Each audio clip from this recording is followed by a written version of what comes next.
ಸನ್ಮಾನ್ಯ ಶ್ರೀ ಬಾಲಚಂದ್ರ ಜಾರಕಿಹೊಳಿ ಶಾಸಕರು ಅರ್ಧಾರಿ ಮತಕ್ಷೇತ್ರ ಇವರು ತಮ್ಮ ಸರಳತೆ, ನಿಷ್ಠೆ ಮತ್ತು ಸಮಾಜ ಸೇವೆಯ ಮೂಲಕ ಜನಮನ ಗೆದ್ದವರು. ಸ್ಥಳೀಯ ಅಭಿವೃದ್ಧಿ, ಶಿಕ್ಷಣ, ಕುಡಿಯುವ ನೀರು ಹಾಗೂ ಗ್ರಾಮೀಣ ಸೌಕರ್ಯಗಳ ಸುಧಾರಣೆಗೆ ಅವರು ನೀಡಿರುವಂತಹ ಬೆಂಬಲ ಹಾಗೂ ಮಾರ್ಗದರ್ಶನ ಗಮನಾರ್ಹವಾಗಿದೆ. ಸಾಮಾಜಿಕ ಕಾರ್ಯಗಳಲ್ಲಿ ಸಕ್ರಿಯವಾಗಿ ತೊಡಗಿಕೊಂಡು ಜನರ ಸಮಸ್ಯೆಗಳನ್ನು ಆಲಿಸಿ ಪರಿಹಾರಕ್ಕೆ ಬದ್ಧವಾಗಿರುವ ಇವರಿಗೆ ನಮ್ಮ ಸಂಸ್ಥೆಯ ವತಿಯಿಂದ ಆದರದ ಸನ್ಮಾನ. ಎಲ್ಲರಿಗೂ ನಮಸ್ಕಾರ.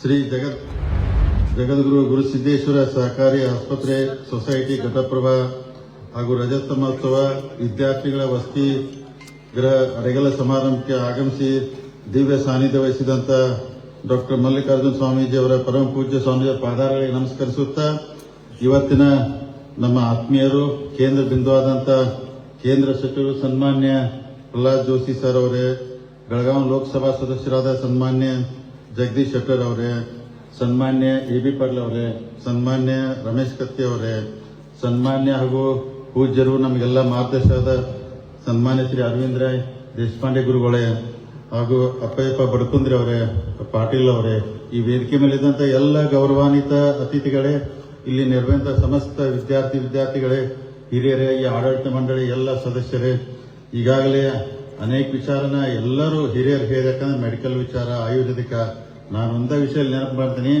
ಈ ಸಂಸ್ಥೆಯನ್ನು ಸುಮಾರು ಇಷ್ಟು ವರ್ಷದಿಂದ ಬಹಳ ಜನ ಪುಣ್ಯಾತ್ಮ, ಇವತ್ತು ಅವ್ರು ಕೆಲವೊಂದು ಜನ ನಮ್ಮ ಜೊತೆಗಿದಾರು, ಕೆಲವೊಂದು ಜನ ನಮ್ಮ ಜೊತೆಗಿಲ್ಲ.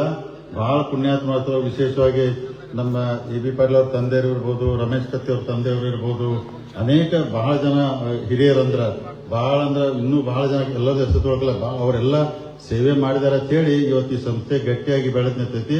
ಬಹಳ ಜನ ಆಡಳಿತ ಮಂಡಳಿ ಸದಸ್ಯರು ಪ್ರತಿ 5 ವರ್ಷಕ್ಕೊಂದ್ಸಲ ಚುನಾವಣೆ ಆಗ್ತಿತ್ತು. ವಿಶೇಷವಾಗಿ ನಾನು ದಿವಂಗತ ಉಮೇಶ್ ಕತ್ತಿ ಅವರು ಬಹಳ ಆಸಕ್ತಿ ವಹಿಸಿ ಚುನಾವಣೆಯಲ್ಲಿ ಭಾಗವಹಿಸ್ತಿದ್ವು. ಅಂದ್ರೆ ಚುನಾವಣೆ ಆಗಕ್ಕೆ ಕೊಡ್ತಿರಕಲ್ಲ, ಎಲ್ಲರೂ ಕಾಂಪ್ರಮೈಸ್ ಮಾಡಿ ಹೊಂದಾಣಿಕೆ ಮಾಡಿ ಎಲ್ಲರೂ ಮಾಡ್ತೀವಿ. ಮೊನ್ನೆ ಒಂದ್ಸಲ ಚುನಾವಣೆ ಆದ ಅನಿವಾರ್ಯ ಪರಿಸ್ಥಿತಿ ಚುನಾವಣೆ ಆಯಿತು.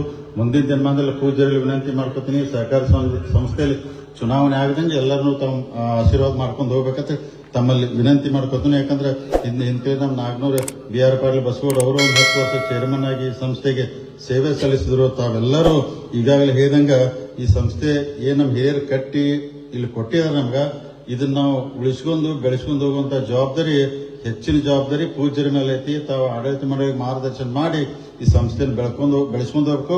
ಮತ್ತು ನಾವೆಲ್ಲರೂ ಕೂಡಿ ಅಷ್ಟು ಜನ ಎಲ್ಲರೂ, ಸನ್ಮಾನ್ಯ ಕೇಂದ್ರ ಸಚಿವ ಪ್ರಹ್ಲಾದ್ ಜೋಶಿ ಸರ್ ಅದಾರು, ನಮ್ಮ ಲೋಕಸಭಾ ಸದಸ್ಯ ಸನ್ಮಾನ್ಯ ಜಗದೀಶ್ ಶೆಟ್ಟರ್ ಸರ್ ಅದಾರು, ಎಲ್ಲರೂ ನಾವೆಲ್ಲ ಇಲ್ಲಿ ಚುನಾಯಿತ ಪ್ರತಿನಿಧಿಗಳು ಹೆಚ್ಚಿನ ಸಹಾಯ ಸಹಕಾರ ಮಾಡಿದ್ರೆ ಅದು ಸರ್ಕಾರದಿಂದ ಅನುದಾನ ಇರ್ಬೋದು, ವೈಯಕ್ತಿಕ ಮಾಡಿದ್ರೆ ಸಂಸ್ಥೆ ಬೆಳಿತೈತಿ. ಆ ದೃಷ್ಟಿಯಲ್ಲಿ ನಾವೆಲ್ಲರೂ ಮಾಡಿದ್ರೆ ಇನ್ನೂ ಸಂಸ್ಥೆ ಬಹಳ ಎತ್ತರ ಮಟ್ಟಕ್ಕೆ ಬೆಳಿತೈತಿ. ಅದಕ್ಕೆ ಈ ದೃಷ್ಟಿಯಲ್ಲಿ ನಾವೆಲ್ಲರೂ ಕೂಡ ಕೆಲಸ ಮಾಡ್ಕೊಂಡು ಹೋಗೋಣ ಅಂತ ಹೇಳುತ್ತಾ, ಬಹಳ ವಿಷಯ ಏನಂದ್ರೆ ಸನ್ಮಾನ್ಯ ಪ್ರಹ್ಲಾದ್ ಜೋಶಿ ಸರ್, ರಮೇಶ್ ಕತ್ತಿ ಅವರು ಅಂದ್ರೆ ಮೆಡಿಕಲ್ ಬಗ್ಗೆ ಹೇಳೋರು. ಯಾಕಂದ್ರೆ ಈಗಿನ ಸಂಸ್ಥೆ ಮೊದಲ ಒಬ್ಬರ ಡಾಕ್ಟರ್ ನಮ್ನೆಲ್ಲ ಟ್ರೀಟ್ಮೆಂಟ್ ಮಾಡ್ತಿದ್ರು ಇತ್ತು. ಆದ್ರೆ ಹೆಂಗ ಅಂದ್ರೆ ಟೈಮ್ ಹೋಗ್ತೈತೆ ಹಂಗೆಲ್ಲ ಪರಿವರ್ತನೆ ಆಗ್ಯದ ಸೃಷ್ಟಿ ನೇಮ್ ಅದು. ಯಾಕಂದ್ರೆ ಮೊದಲಿನ ಟೈಮ್ದಾಗ ನೀವೆಲ್ಲ ಡಾಕ್ಟರ್ಗಳು ಅದಿರಿ, ಬೇರೆ ಡಾಕ್ಟರ್ ಆದ್ರು ನಮಗೆ ಇನ್ವೆಸ್ಟಿಗೇಷನ್ ಮಾಡಕ್ಕನ್ನ ಅವ್ರು 2-3 ದಿನ ಟೈಮ್ ತಗೋತದೆ ಪೇಷಂಟ್ಗೆ ಏನಾಗಿತ್ತು ಅಂತ.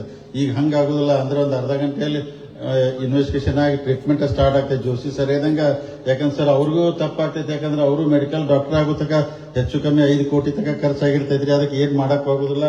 ಮುಂದಿನ ಯಾಕಂದ್ರೆ ಡೊನೇಷನ್ ಅದೊಂದು ಎಲ್ಲ ಬಹಳ ಇರೋದ್ರಿಂದ ಅನಿವಾರ್ಯತೆ ಕೆಲವೊಂದು ಪರಿಸ್ಥಿತಿ ಏನ್ ಮಾಡಕ್ಕಲ್ಲ. ಆದ್ರೂ ಈ ನಮ್ಮ ಜೆ ಕೋಆಪರೇಟಿವ್ ಸಂಸ್ಥೆ ಬಡವರ ಸಂಸ್ಥೆ ಅಂತ ನನಗೂ ಹೆಮ್ಮೆ ಇದೆ. ಅದಕ್ಕೆ ಆ ಸೇವೆನ ಮುಂದೆ ಹಂಗ ವರ್ಷಕೊಂಡು ಹೋಗ ತಮ್ಮಲ್ಲೆಲ್ಲ ವಿನಂತಿ ಮಾಡ್ಕೊಂಡು ತಾವೆಲ್ಲರೂ, ಯಾಕಂದ್ರೆ ಇಲ್ಲಿ ಸೇವೆ ಮಾಡ್ತಾ ಇದ್ರೆ, ಯಾಕೆ ಡಾಕ್ಟರ್ ಸೇವೆ ಮಾಡೋದು ದೇವ್ರು ನಿಮ್ಗೊಂದು ದೊಡ್ಡ ಅವಕಾಶ ಕೊಟ್ಟಂಗ, ತಾವು ರೋಗಿಗಳಿಗೆ ಎಲ್ಲ ಸೇವೆ ಮಾಡ್ತೀರಿ. ಇನ್ನು ತಮ್ಮ ರಮೇಶ್ ಕತ್ತಿ ಅವರು, ಪ್ರಹ್ಲಾದ್ ಜೋಶಿ ಸರ್, ನಮ್ಮೆಲ್ಲ ಅರವಿಂದ್ ರಾಯ್ ದೇಶಪಾಂಡೆ ಸರ್, ಜಗದೀಶ್ ಶೆಟ್ಟರ್ ಸರ್ ಎಲ್ಲರೂ ಹೇಳಿದಂಗ ಒಂದೇ ಪೇಷಂಟ್ ತಮ್ಮ ಅಂದ್ರೆ ಮನೆ ಮಕ್ಕಳ ತರ ನೋಡ್ಕೊಂಡು ಸೇವೆ ಮಾಡಿದ್ರೆ ಒಳ್ಳೇದಾಗ್ತೈತಿ ಸಮಾಜದಲ್ಲಿ. ಅದಕ್ಕೆ ನಾವು ಮುಂದಿನ ದಿನಮಾನದಾಗ ಆಯುರ್ವೇದಕ್ಕೂ ನಮ್ಮ ದೇಶದಲ್ಲಿ ಹೆಚ್ಚಿನ ಅವಕಾಶಗಳು ಸಿಗಲಿ ಅಂತ ಹೇಳುತ್ತಾ, ತಾವೆಲ್ಲರೂ ಸ್ಟೂಡೆಂಟ್ ಇದ್ರಿ, ತಮಗೆಲ್ಲರಿಗೂ all the best, God bless you all. ಇವತ್ತು ಹೇಳಿ ನನಗೆ ಇಲ್ಲಿ ಕರೆದು ಸತ್ಕಾರ ಮಾಡಿ ಮಾತನ್ನ ಅವಕಾಶ ಮಾಡಿಕೊಟ್ಟಂತ ಪೂಜ್ಯರಿಗೆ, ವೇದಿಕೆ ಎಲ್ಲರಿಗೂ ತಮ್ಮ ವಂದಿಸಿ ನನ್ನ ಮಾತು ಮುಗಿಸ್ತೀನಿ. ಜೈ ಹಿಂದ್, ಜೈ ಕರ್ನಾಟಕ.